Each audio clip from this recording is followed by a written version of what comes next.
정례호 인도해 주시고 축복해 주옵소서. 하나님께 소원 예물 올리셨습니다. 오늘의 말씀은 누가복음 17장입니다. 11절에서 19절. 우리 함께 11절부터 19절까지 말씀을 함께 합독하십니다. 예수께서 예루살렘으로 가실 때 사마리아와 갈릴리 사이로 지나가시다가 한 마을에 들어가시니 나병 환자 10명이 예수를 만나 멀리 서서 소리 높여 이르되 예수 선생님이여 우리를 불쌍히 여기소서 하거늘 보시고 이르시되 가서 제사장들에게 너희 몸을 보이라 하셨더니 그들이 가다가 깨끗함을 받은지라. 그 중에 한 사람이 자기가 나은 것을 보고 큰 소리로 하나님께 영광을 돌리며 돌아와 예수의 발 아래 엎드려 감사하니 그는 사마리아 사람이라.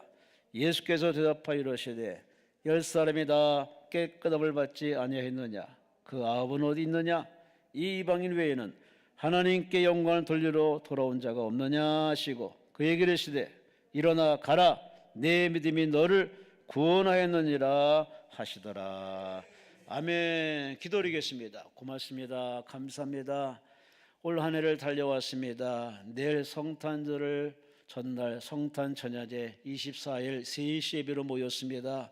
한 사람 한 사람 은혜를 사모하여 하나님 앞에 믿음으로 순종하여 올라왔사오니 예배하는 자 만나주시고 말씀이 들려지며 깨달아지며 믿음이 되게 하시고 성령 임재함을 통하여 영의 눈을 뜨게 하시고 성령 충만받고 능력받고 돌아가서 남은 인생길 말한 대로 되어지게 하시고 주의 기도한 대로 응답받는 즐거움으로 채워내게 도와 주시옵소서. 시대가 갑니다. 죄악에 간영합니다. 도체 우리를 넘어지고 자빠지거나 사단의 괴계가 많사오니 한눈 팔지 말게 하시고 게으름 피지 말게 하시고 영적 분별력 가져서 이기게 하옵소서. 승리하게 하옵소서. 전화위복되게 하시고 창대하게 하시고 형통하게 하시고 우리 모두 하나님 안에서 복을 받아서 이웃을 전도하며 사랑하며 실천함을 통하여 가족구원, 친지구원, 직장복음화, 사업장복음화 대한민국이 주님께 돌아와서 문 닫은 교회 문을 열게 하시고 교회를 떠난 가난인 다시 돌아오게 하시고 5천만이 구원받게 하시고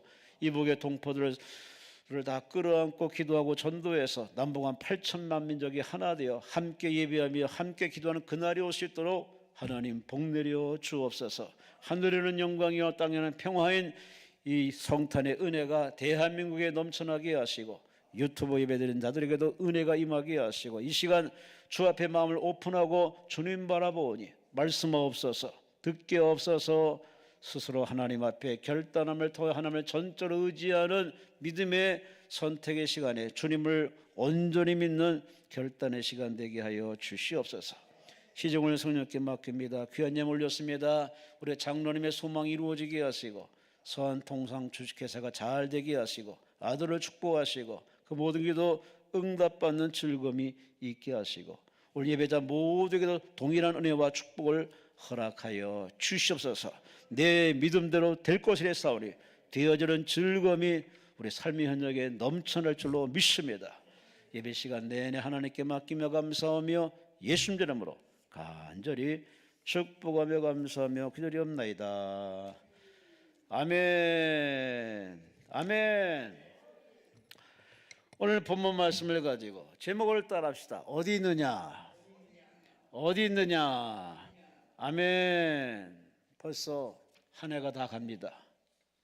내일은 성탄절, 오늘은 성탄 전야제. 교회마다 참 오늘 행사가 많을 겁니다.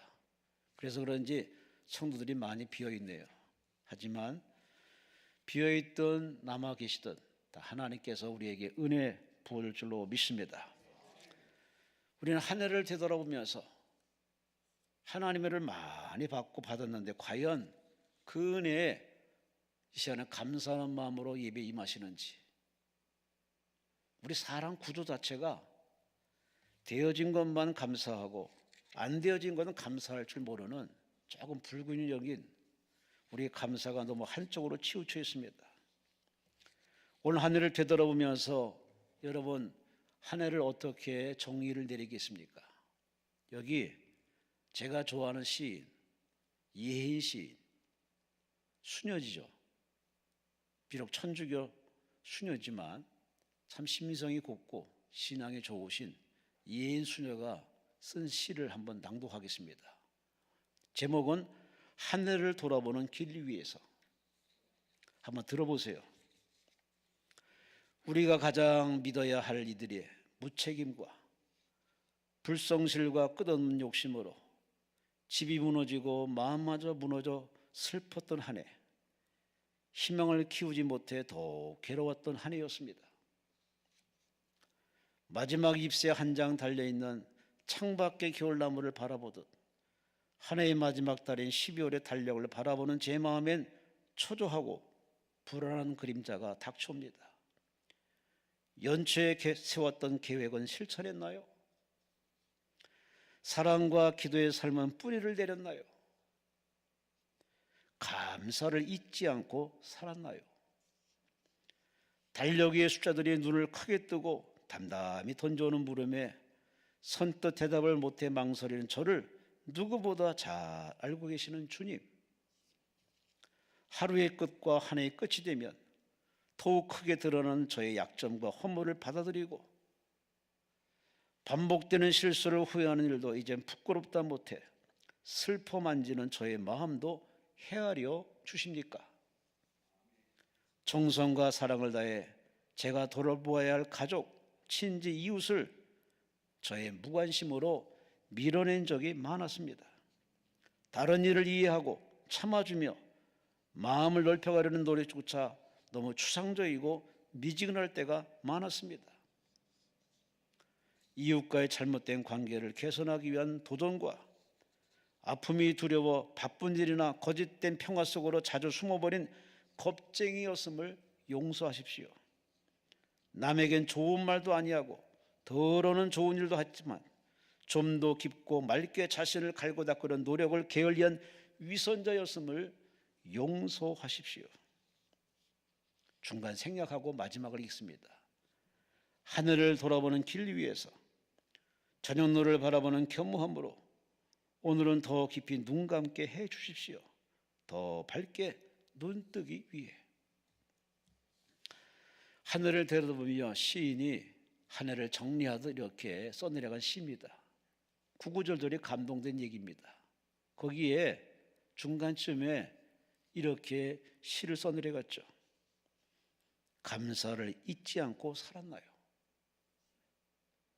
사실 우리는 벌거벗고 태어난 참 아무것도 없이 태어났는데 단지 하나 생명 갖고 태어났는데 지금은 어마무시한 많은 걸 소유하고 있습니다. 이렇게 많은 걸 가졌는데 불구하고 우리에게 가장 없는 게 감사입니다. 언제부터인지 감사는 절기에 해당되는 것이고 내 일상생활에 감사가 별로 없습니다. 아내 앞에 감사하고 남편 앞에 감사하고 자식 앞에 감사하고 부모 앞에 감사하고 나라 앞에 감사하고 아니 하나님 앞에 감사하며 올 한 해 살았는지 한번 생각해 보세요. 12월 달입니다. 한 해 연말입니다. 성탄 전야제입니다. 하나님께 무슨 마음으로 무슨 기도하겠습니까? 더 달라고요? 더 달라고 기도하시겠습니까? 그만큼 줬는데 그만큼 먹고 마시고 살게 하셨는데 그럼 우리의 기도 대상이 아닙니다. 우리가 할 수 있는 최선의 기도, 믿음의 기도는 바로 감사 기도 아니겠습니까? 예수님이 이 땅에서 보여준 바로 기도의 똑같은 모습은 뭐냐? 늘 감사했습니다. 항상 내 말을 신 아버지, 항상 내 길을 신 아버지, 십자 앞에도 감사로 받아들이고 죽음도 감사로 받아들여서 만인을 구원한 그 예수님의 그 사랑 생각하면은 우리 하나님 앞에 입이 1000개 만개라도 감사 외에는 할 말이 없습니다. 미국 보스턴 해변의 한 노인이 싱싱한 새우를 통에다 가득 담아가지고 갈매기에 이렇게 먹이를 줍니다. 갈매기들이 이 노인네가 등장하면은 구름대같이 몰려듭니다. 그는 그들에게 먹이를 주면서 먹이를 다 주고 난 다음에 내일 보자 하고 떠납니다. 1년 360일 한 번도 거스르지 않고 갈매기에게 먹이를 주는 이 할아버지 궁금합니다. 뭐 때문에? 왜? 이분은 제2차 세계대전 당시에 미국의 유명한 해군 제독이었답니다. 전쟁 중에 독일의 그 어뢰에 맞아가지고 배가 침몰해가지고 가까스로 몇 명의 부하들과 구명정에 간신히 올라탔답니다. 그런데 구제받을 길이 없습니다. 바다 한복판에 이렇게 댕그러니 구명정만 있으니 먹을 게 있나 뭐가 있나.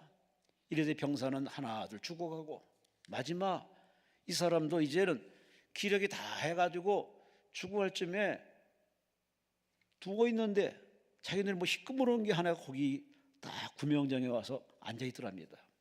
저게 뭔가 하고 봐도 이미 힘이 없어서 잘 보이지 않는데 눈을 부릅떠서 봤더니 바로 갈매기랍니다.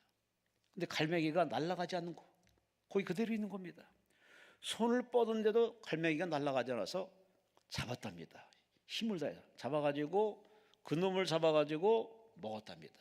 그 덕분에 생명이 연장받아서 가까스로 섬에 도착해서 그런 구출받아서 살아남아서 그 갈매기를 통해 받은 은혜에 고마워서 보답하는 마음으로 그렇게 매일 그 해변에 나와서 갈매기들에게 무상으로 계속 싱싱한 새우를 그렇게 먹이를 준답니다. 여러분, 우리가 감사하는 것 당연한데 여러분은 감사를 얼마나 아십니까? 감사를 아는 걸 지은이라 합니다. 감사하는 사람을 사은이라 합니다. 그러나 진실로 우리는 이 단계에서 벗어나서 이제는 감사에 보답하는 보온의 단계까지 꽁충 올라가야 됩니다. 그만큼 우리가 받고 은혜 받았으면 이제 감사는 당연직이고 그 감사가 자꾸 레벨이 올라가서 스스럼 없이 제한 없이 감사하며 감사를 베풀어야 되는데 이상하게 나이 들면서 인색해지고 끼리끼리만 놀고 감사할 줄 모르는 여러분, 이 성탄절 내일 성탄절인데 성탄의 의미가 뭡니까? 아니 예배의 의미가 뭡니까? 아니 내가 하나님 믿는 이유가 뭡니까? 내 욕심을 챙기기 위해서? 내 꿈을 이루기 위해서? 너무 이기적 아닙니까? 무상으로 다 받고 살아왔는데 그렇다면 우리는 하나님 앞에 감사하는 거, 우리는 감사하려고 예배드리고 감사하려고 기도하고 감사하며 사는 것이 인생이라고 하는 것이 더 옳지 않다고 생각 안 하시는지요? 은혜를 알고 감사하는 일은 마땅한 일인데 사람들이 감사를 잘 모르고 삽니다. 감사하지 못하는 이유는 하나예요. 당연하기 때문에. 부모한테 감사 못하는 거면 다 부모가 당연히 나를 키우는 건 당연한 거고, 회사 앞에 감사 못하는 건 회사가 당연히 나한테 고생한 나한테 보상하는 건 당연한 것이고, 국가 앞에 감사 못하는 건 국가가 당연히 나를 보호하고 지켜야 할 의무가 있으니 그런 식으로 이렇게 생각하다 보면은 감사거리가 별로 없어요. 여러분은 하나님을 믿는 사람으로도 하나님 앞에 얼마나 감사했는지, 다른 건 몰라도 하나님 앞에 얼마나 감사했는지, 당연히 나를 지켜주고 당연히 나에게 복 주시는 그런 하나님으로 생각하십니까? 뭔가 생각이 잘못돼도 한참 잘못된 겁니다. 뭐 잘나서 뭘 했길래 우리가 하나님 앞에 그저 할 말이 없습니다. 죄 많은 나, 문제 많은 나, 지옥 갈 나를 하나님이 나를 택해서 주의 자녀 삼으신 그 자체만 생각하더라도 하나님 앞에 자다가도 벌떡 일어나서 하나님 앞에 감사해도 신통차는데 인생을 하나님 앞에 감사 안 한다면은 그 사람은 주의 자녀라 볼 수는 없는 거 아니겠습니까? 오늘 본문은 우리가 잘 아는 10명의 바로 나환자촌, 나환자, 문둥병자, 한센병, 얼마나 이제 인생을 얼마나 남들 인생에 예수님이 지나간다는 소문을 듣고 혹시나 하는 기대감을 갖고 예수님을 만나면 내 병 낫지 않겠느냐, 10명의 의기투합해서 목숨 걸고 돌파매질을 당할 각오하고 그들은 예수님이 다가옵니다. 다윗 자손 예수여 우리를 불쌍히 여기소서. 얼마나 힘을 다해 기도했던지 예수님이 가던 길을 멈추고 돌아가라, 가서 제사장한테 너희 몸을 보여라. 가까이 오라 하지 않습니다. 왜? 율법적으로 보면은 그들이 가까이 오면 돌로 쳐 죽여야 됩니다. 왜? 전염이 되기 때문에. 그래서 그 당시에는 돌로 칠 수밖에 없는 율법 규례 때문에 예수님께서 율법을 준수하기 위해서 가서 제사한테 네 뭘 보이면 건강할 것이다. 그 말에 10명이 가다가 세상에 성경 말씀 보니 가다가 병 고침 받았습니다. 10명이 얼마나 춤추며 감탄하며 한참을 이렇게 흥분하는데 그 중에 한 사람이 정신이 버뜩 들었습니다. 예수님께 감사해야지. 그래서 10명한테 가다랬더니 10명은 다 9명은 다 쌩하고 가버리고 어디로? 나음모민이 이제 일상으로 돌아가서 가족한테로 가고 한 명만 9명은 가버리고 한 명만 왔습니다. 근데 성경은 말씀하기를 그 9명은 다 유대인입니다. 하나님의 자녀. 그들은 예수가 자기들의 병 낫게 한 거 당연하다고 생각하는 사람들이에요. 아니, 하나님의 자기들이 병 나은 것에서 감사는 잠깐이고 그들은 당연히 나를 낫게 하고 보호할 의무가 있다는 생각으로 하나님께 돌아와 감사를 하지 않습니다. 오직 한 사람, 사마리아 한 사람만 찾아와서 하나님 감사합니다, 예수님 감사합니다, 당신 말씀에 순종했더니 이렇게 병 났습니다. 돌아와 무릎 꿇고 감사하며 살해합니다. 예수님이 감동해가지고 그래 라고 칭찬하면서 아원 어디 갔냐? 가라, 내 믿음이 너를 구원했다. 마지막 마무리 도장을 딱 찍어주시고 돌려보냅니다. 그 9명을 향해서 말합니다. 9은 어디 갔느냐? 이건 시공간을 초월해서 바로 에덴 동산부터 지금껏 하나님이 부르시는 얘기입니다. 아담아 어디 있느냐? 가인아 어디 있느냐? 아브라함아 어디 있느냐? 요셉아 어디 있느냐? 성경은 누누이 사람들을 부르십니다. 어디 있느냐고. 내가 서 있는 위치, 내가 살아가는 위치, 하나님과의 거리를 한번 생각해 보시기 바랍니다. 당연히 하나님 가까이 하며 하나님을 섬기게 할 백성들이 선민의식이 너무 강한 나머지 하나님을 두텁게 신뢰하는 믿음은 좋지만 그러나 당연히 하나님께 할 예의가 있죠. 감사하며 즐거이 감사하며 기쁨으로 감사할 그들의 본연의 직무는 망각한 채 누리기만 힘씁니다. 오늘의 예수님이 하신 이 말씀 어디 있느냐? 오늘 여러분 자신에게 한번 이 예수님 말씀을 귀담아 들으시면서 나는 여러분 스스로 고백을 하시기 바랍니다. 예수께서 말씀하신 그 9은 어디 있느냐? 아무개가 어디 있냐는 그 어디 있냐는 의미를 한번 세 가지로 살펴보겠습니다. 오늘 성탄절을 전년절을 맞이해서 내일 성탄절이지만 한 해 결산은 12월 달 마무리하면서 주의 음성을 들어보세요. 어디 있느냐?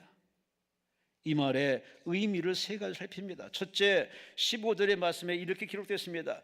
그 중에 한 사람이 자기가 나은 것을 보고 큰 소리로 하나님께 영광을 돌리며 돌아왔다. 자기가 나은 것을 확인하고 큰 소리로 하나님께 영광을 돌리러 돌아왔습니다.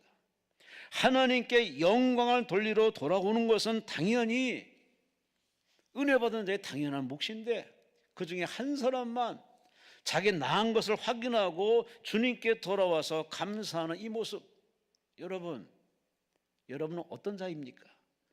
여러분이 살아온 나날에 여러분이 힘이 있어서 열심히 일해서 수고해서 당연히 보여주는 현상입니다. 그러나 내심 여러분을 붙드신 분이 있습니다. 이 무환경적인 다문화권 대한민국 코로나 오미크론 참 내배 우환이 많은 이 나라 한 해를 살아오면서 내가 이만큼 살아있는 것이 내가 가진 어떤 경력과 스펙과 나의 노력과 수고로 됐다고 생각하면 대단한 착각입니다. 아니거든요. 원해서 태어난 인생이 아니듯 내가 살아있는 것도 내가 뭘 해서 사는 것이 아니라 다 그분이 붙드신 은혜입니다. 하나님의 은혜, 함께 하신 은혜, 베풀으신 은혜, 응답하신 은혜, 지켜주신 은혜, 살려주신 은혜, 이런 은혜의 연결이 되어 있기 때문에 우리는 이 시간 살아왔고 살아있고, 우리가 하나님께 감사할 분명한 이유는 우리가 살아갈 생명도 또 생명을 유지할 수 있는 조건들을 하나님이 다 우리에게 제공해 줬기 때문에, 그래서 우리는 그 하나님의 엄청난 혜택을 받으며 올 한 해를 살아왔습니다. 다른 무엇보다 내가 살아있는 걸 감사하시기 바랍니다. 숨 쉬고 있음을 감사하시기 바랍니다. 살아있다는 건 가능성이요 찬스가 많은 겁니다. 죽으면 끝입니다. 죽으면 끝입니다. 살아있는 건 하나님의 얼마나 쓰임 많은 기회와 찬스가 있는 하나님의 은혜입니다. 오늘 이 9사람은 어딨냐 물으신 이 물으심은 바로 배은망덕을 지적한 겁니다. 내가 그토록 은혜를 줬건만, 그들이 원해서 은혜를 줬건만 그 은혜에 누릴 줄만 알지, 받을 줄만 알지, 하나님께 감사 못할 인색한 이 9명, 이 유대인들, 오늘은 나는 유대인의 마음을 갖고 살고 있지 않는지 한번 돌아보시 바랍니다. 부모한테 감사하세요. 가족한테 감사하세요. 이웃 앞에 감사하세요. 목사님 앞에 감사하세요. 하나님께 감사하세요. 그분들의 은혜와 돌보심과 가르침과 베푼 그 덕택에 우리는 누리며 살아온 것이지, 나 홀로 산다, 있을 수 없는 얘기 아니겠습니까?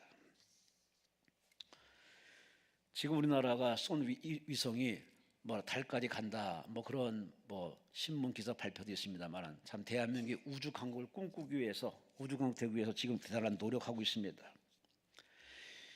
얼마 전에도 이렇게 쏘올려서 참 성공한 위성을 쏘올린 그런 선례도 있지만은, 이렇게 되기까지 많은 이 나라에 인재들이 있습니다. 그 중에 한 사람 이소연 박사, 한국인 최초의 우주의 이소연 박사. 그는 YWCA에서 젊은 지도상을 받으면서 그가 강단에 서서 간증을 합니다. 들어보세요. 그분이 간증합니다. 내가 지구에 살 만한 자격이 있는지 한번 생각이 들었습니다. 그전엔 그런 생각 없이 살았는데 하나님이 선물로 주신 이 지구가 그렇게 감사한 건지 나는 그걸 모르고 살았습니다. 늘 불평하고 원망하고 살았습니다. 하지만 우주에 가기 전까지 한 번도 이 지구에 내 살 자격이 있는지 자신을 따져본 적이 한 번도 없답니다. 그저 당연한 거로 생각했답니다. 근데 본인이 우주인 되기 위해서 훈련하고 실제 우주로 날아갔을 때 우주여행을 마치면서 오면서 그런 깨달은 게 하나 있답니다. 이 지구에 사는 게 어마어마한 혜택 받는구나. 그는 숨 쉬고 밥 먹고 화장실 가는 일부터 그 눌려놓은 어마어마한 압력을 유지하는데 많은 돈과 또 많은 노력이 필요함을 우주를 떠나서 저 공중에서 직접 느껴보고, 이 지구에 혜택 받고 사는 게 엄청난 것이구나. 공짜로 혜택 받습니다. 조금만 벗어나도 중력이 어마어마하게 우리를 끌어잡아 당기는데, 그런 중력의 느낌도 없이 우리는 편안하게 걸으며 뛰며 예술을 창조하고 과학을 만들고 자동차를 만들고 자동차로 드라이빙하면서 여행을 만끽하고 자신 낳고 살아가는데 아무런 저항이 없습니다. 지구는 계속 자전과 공존하면서 이 지구를 이렇게 살려내고 있습니다.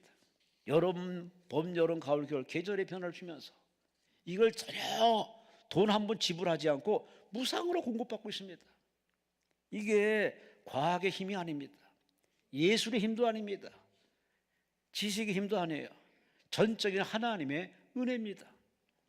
태초에 하나님이 천지를 창조하시니라, 우주를 창조하시고 파란별 지구를 만드시고 에덴 동산을 만드시고 가정을 만드시고 교회를 창설하시고 사람 만드신 하나님, 그 하나님에게 누려라, 즐겨라, 기쁘게 살아라, 감사하며 살아라, 보답해 살아라고 우리에게 다른 거 요구하지 않습니다.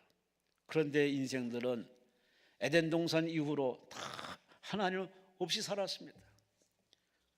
하나님께 감사는커녕 당연히 계절의 은혜를 내가 받아야 되고 지구의 보호를 받아야 되고 이런 식의 당연하게 생각했습니다. 당연하게 생각한 이 생각이 얼마나 하나님 앞에 교만한 생각이었습니까? 오늘 본문에 이 9명 유대인들은 당연한 거 생각한 겁니다. 힘 있는 자가 약한 자를 돕는 게 당연한 거고, 가진 자가 덜 가진 자를 베푸는 게 당연한 거고, 하나님이 우리를 지켜주는 게 당연한 것이고, 이 당연한 마음과 사고가 그들로 말하여 감사를 뺏어버린 겁니다. 여러분, 올 한 해가 여러분이 복받고 이 시간까지 살아있는 것이 하나님의 당연한 그런 베품과 은혜라고 당연직으로 생각하십니까? 아니에요. 뭘 잘한 게 있다고, 뭘 하나님께 한 게 뭐가 있다고. 근데 우리가 살아있는 거는 전적으로 우리의 공로와는 상관이 없습니다. 주께서 하시는 말씀이 나는 사랑이다.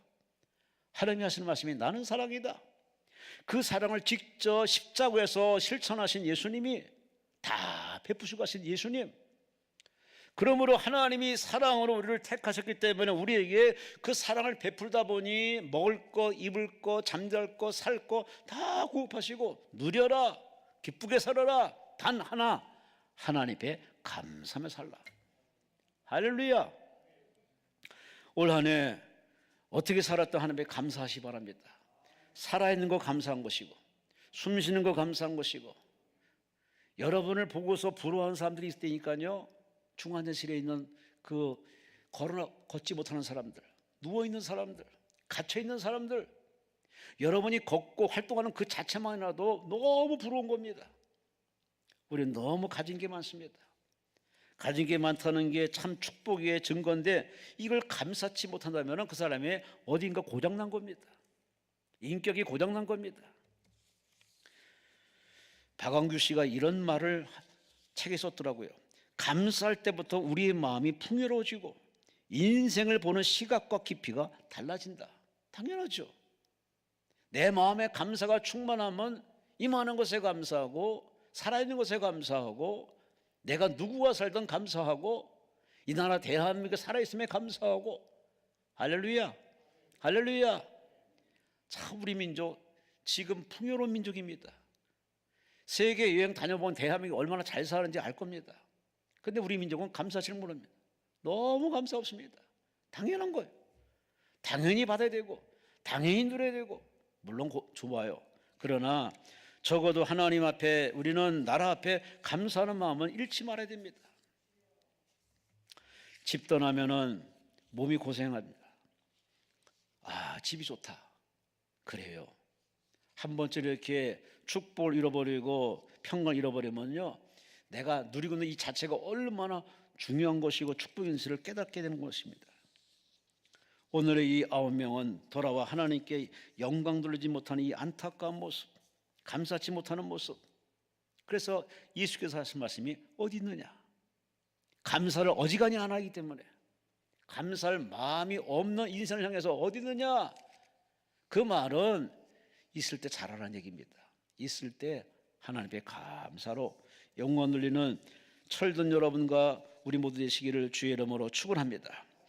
두 번째 18절에 말씀합니다. 이 이방인 외에는 하나님께 영광 돌리러 돌아온 자가 없느냐?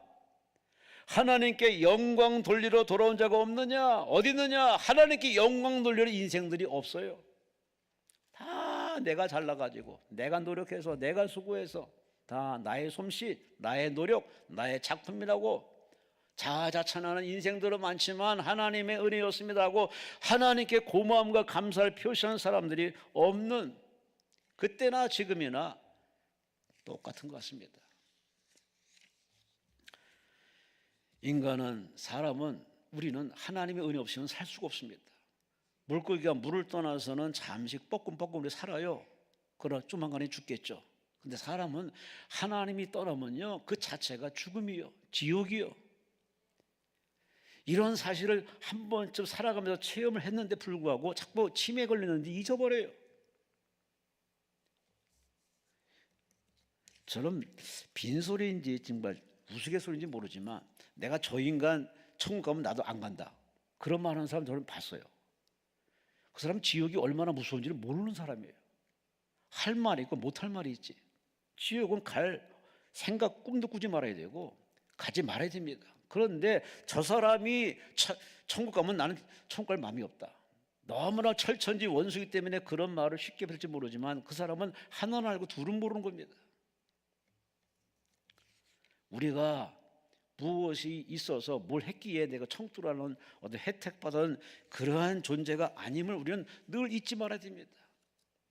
죄가 많아, 죄가 너무 많아, 구제할 길이 없어요, 구원할 길이 없는데 그분이 내가 너를 사랑한다, 라고 우리를 택하셔가지고 사람 만들어서 구원받게 만들어서 일꾼으로 세워주셔서 일꾼으로 쓰다가 천국으로 쏙 들어가시니 전적인 하나님의 솜씨고 하나님의 연출이에요.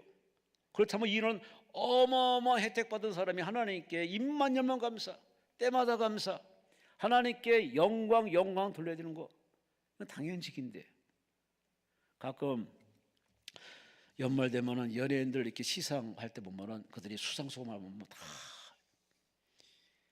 하나님의 은혜였습니다, 하나님께 영광 돌립니다 하는 그 연예 볼 때마다 남일 같지 않고 마치 내일 같아가지고 같이 가슴이 코가 찡하고 가슴이 뭉클해집니다. 이렇게 지상파 이렇게 불황 이 스크린을 통해서 이렇게 하나님을 운운하고 하나님께 공 돌리는 그 모습 볼 때 하나님이 얼마나 기뻐하고 흐뭇하겠습니까?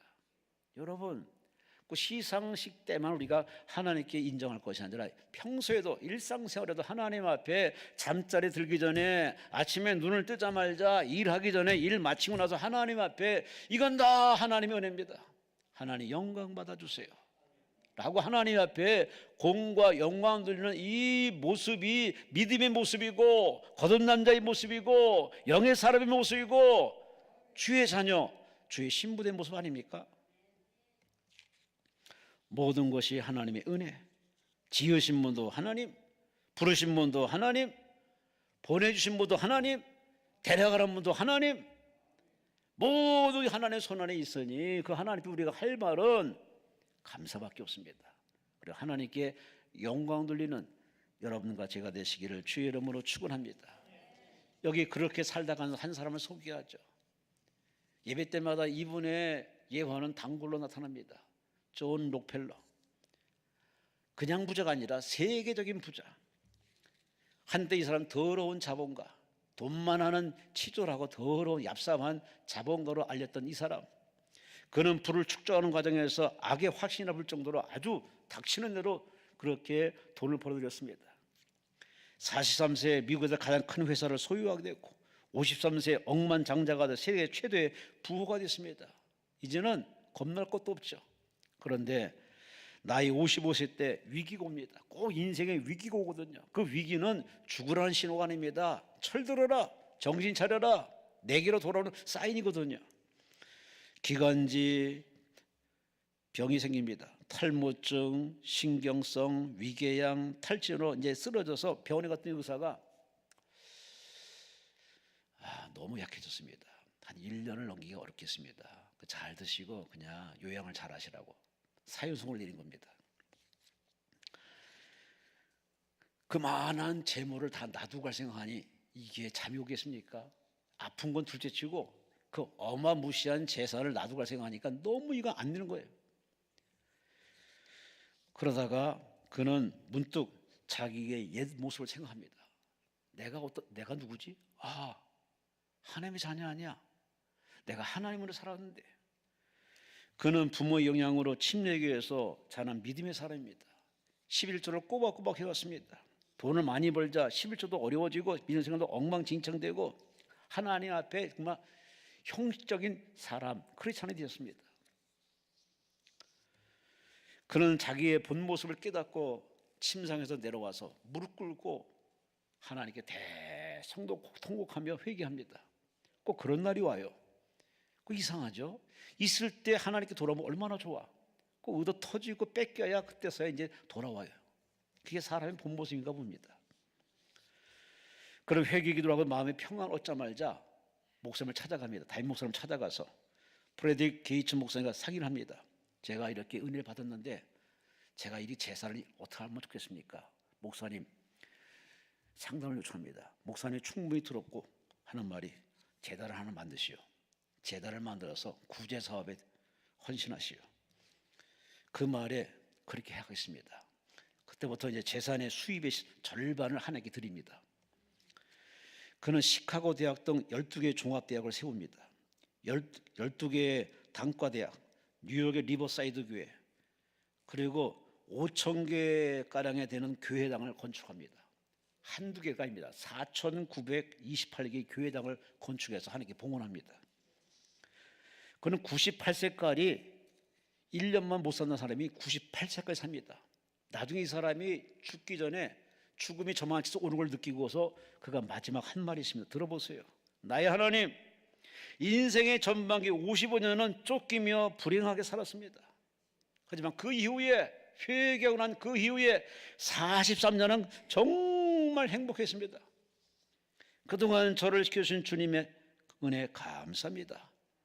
이제 저는 주님 만나고 싶습니다. 그리고 내 아내를 만나고 싶습니다. 주님 감사하고 그리고 마지막 감사로 말을 하고 운명 숨을 거뒀습니다. 여러분, 록펠러 얘기입니다. 세계적인 부자 얘기입니다. 산전, 수전, 공중전, 우전까지 다 치른 사람의 이야기입니다. 무슨 맛을 더 봐야 인생을 아시겠습니까? 이런 사람을 통해서라도 우리는 인생을 알아야죠. 우리는 하나님 품을 떠난 그 자체가 바로 불행이요, 헬 지옥이요. 그러니 우리는 그를 스스로 걸어 들어갈 필요는 없습니다. 우리는 다 행복하기를 꿈꾸고 잘 살기를 꿈꾸고 사랑하기를 꿈꾸는 것이 우리의 공통된 꿈이고 비전인데, 그렇게 우리 길을 쓰고 여러 사람 피해를 입히고 피눈물 빼게 만들고 그렇게 사람을 아프게 하고서 성공한들 그 성공이 얼마나 가겠습니까? 어차피 우리가 태어나기 전에 이 지구촌은 만들어져 있습니다. 하나님 만들었어요. 자전과 공존하면서 지구와 이 온 우주에 돌아다니게 만들었습니다. 다 하나님이 시스템을 만들었어요. 하나님을 영화롭게 하고 하나님의 존재를 드러나게 만들고 그 하나님의 혜택 속에 살더라고 하나님이 다 그렇게 생명 보호장치까지 다 만들어서 줬는데 인간들은 그 하나님을 발견할 마음도 없고 감사할 마음도 없고 어차피 인생은 그저 살다가는 하루의 일회성의 인생이다 해서 그렇게 사람은 미래를 생각하지 않고 막 삽니다. 짐승들도 안 그러는데 참 사람들이 너무 그렇게 짐승보다 못한 저급한 인생을 사는 사람들이 참 많습니다.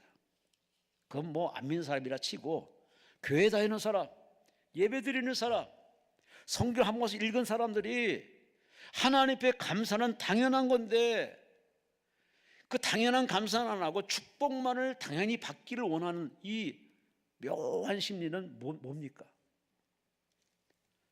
우리 하나님 앞에 잃어버린 감사 대처를 지고 우리 하나님께 감사를 해야 되고 하나님께 영광 돌리는 박수와 존경과 하나님을 송축하는 마음으로 하나님께 영광 돌리시는 남은 인생 살아가시기를 주의 이름으로 축원합니다.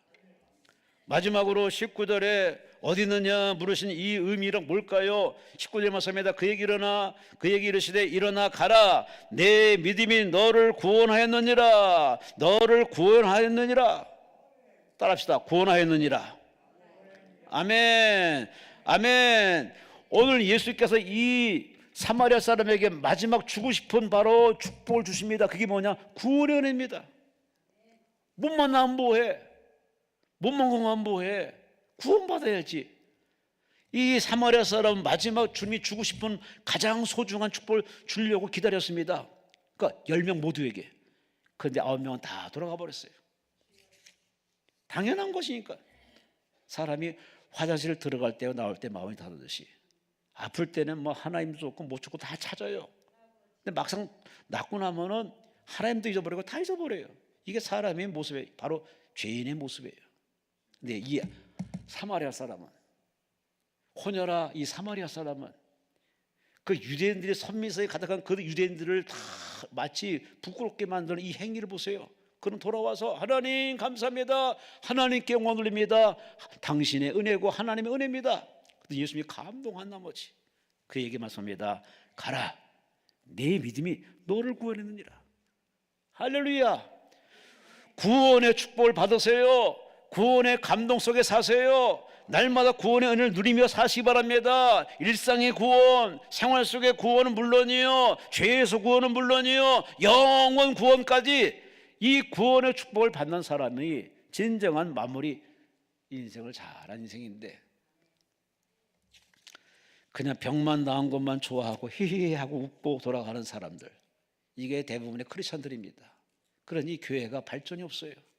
예배당이 자꾸 통통 펴요. 예배가 줄어요. 이게 다 구원의 축복을 받지 못한 자들의 참 이제 허수가 드러나는 겁니다. 그렇게 많았던 예배당의 숫자들이 다 줄어요. 허수예요, 허수. 진짜 실수는 이제 드러난 겁니다. 이 코로나 속에서 알곡과 가라지가 명백하게 드러나고 있습니다. 갈수록 이 종말의 때 고난은 더 강도가 높아질 겁니다. 그러니 이 강도를 고난 세계 속에서 우리는 성경의 마태복음 24장에 분명히 있습니다. 끝까지 견뎌라. 할렐루야. 견디세요. 견뎌내세요. 주의 이름으로 기도하면서 말씀 읽으면서 성령의 도움받아서 견디세요. 천국 가는 거 그렇게 다 가지만 탈락자가 많다는 얘기입니다.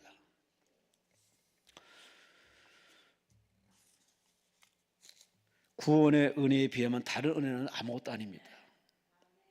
내가 죄에서 구원받는 그 감동에 한번 깨닫고 발견하면요, 모든 것에 자유롭습니다. 근데 이 구원의 감동과 은혜를 체험 못하면은 그냥 늘 이 마음이 널뛰게 합니다. 기분 좋으면 천당이요, 기분 나쁘면 지옥이요. 기분 좋으면 하나님이 나를 사랑한다고 말하고, 기분 나쁘면 하나님이 나를 버렸다고 생각해요. 어쩌면 이렇게 마음이 촐싹촐싹거리는지.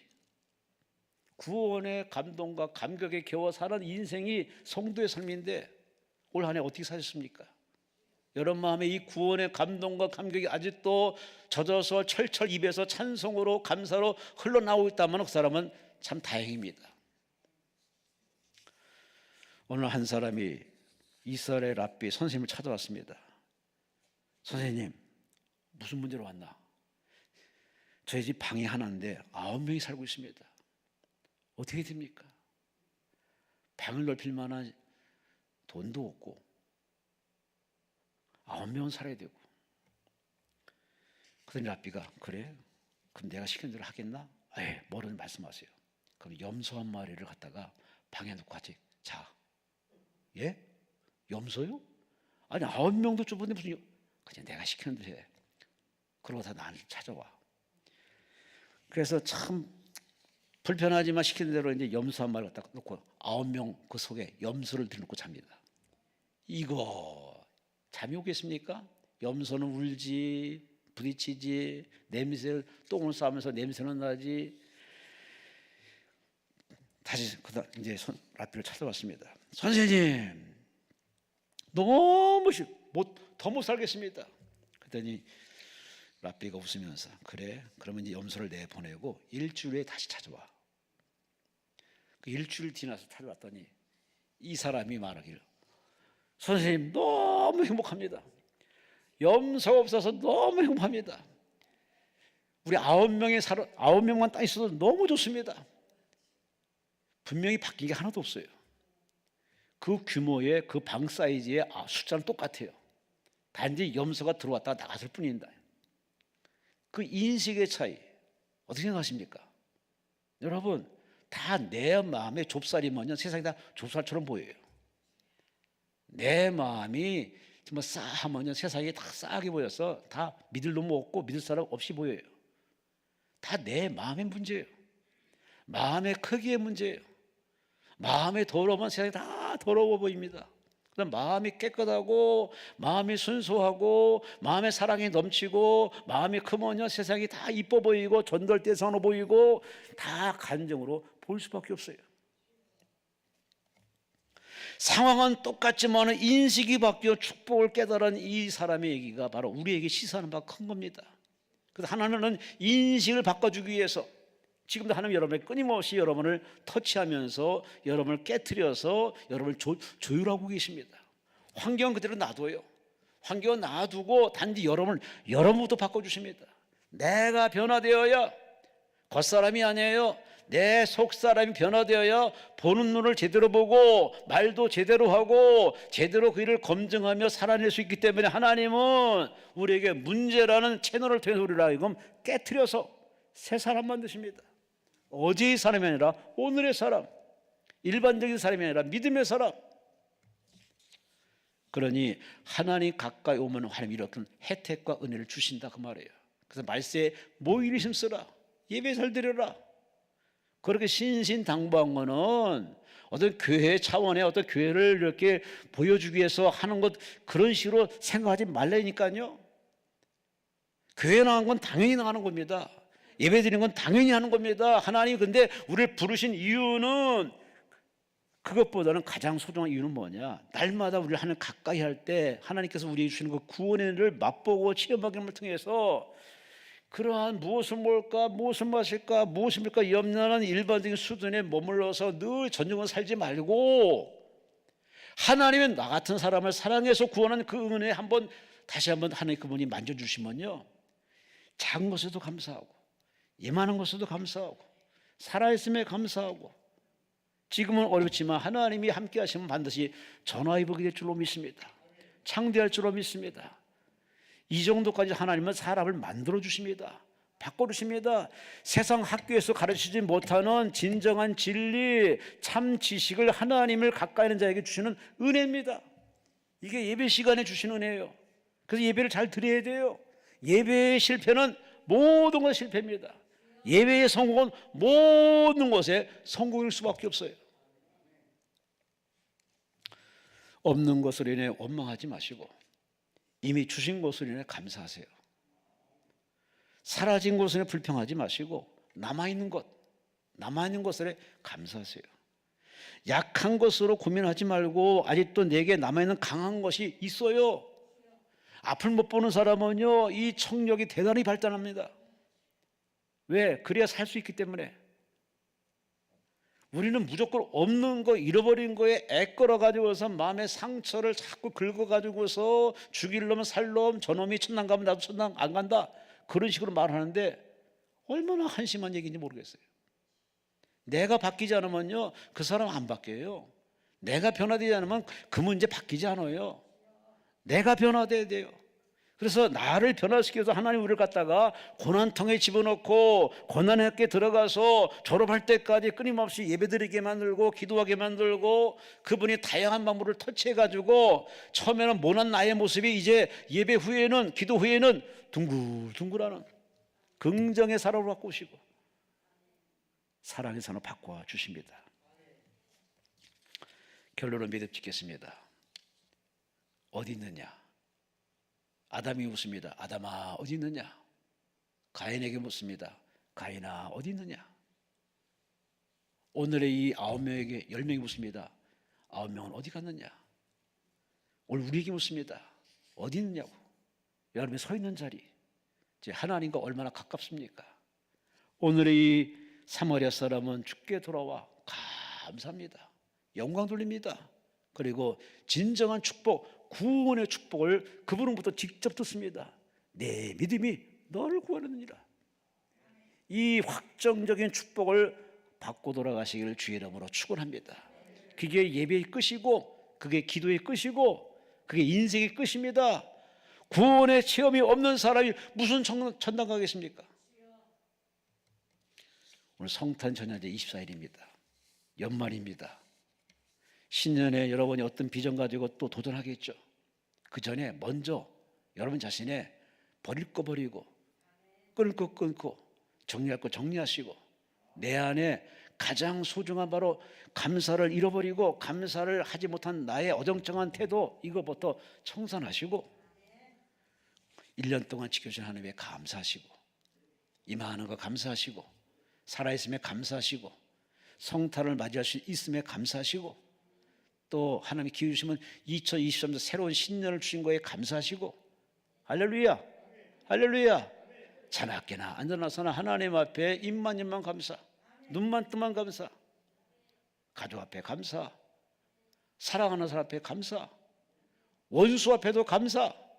그렇게 감사의 달인으로, 감사로 인정받는 진정한 믿음의 사람 되시기를 주의 이름으로 축원합니다. 주여 삼창하며 통수로 기도합니다. 주여, 주여, 주여. 고맙습니다. 감사합니다. 고맙습니다. 감사합니다. 감사가 당연한 하나님의 은혜의 산아버지 표적과 열매가 있는데도 불구하고 웬일인지 영적 치매가 걸렸는지 감사보다는 불평하고 원망하고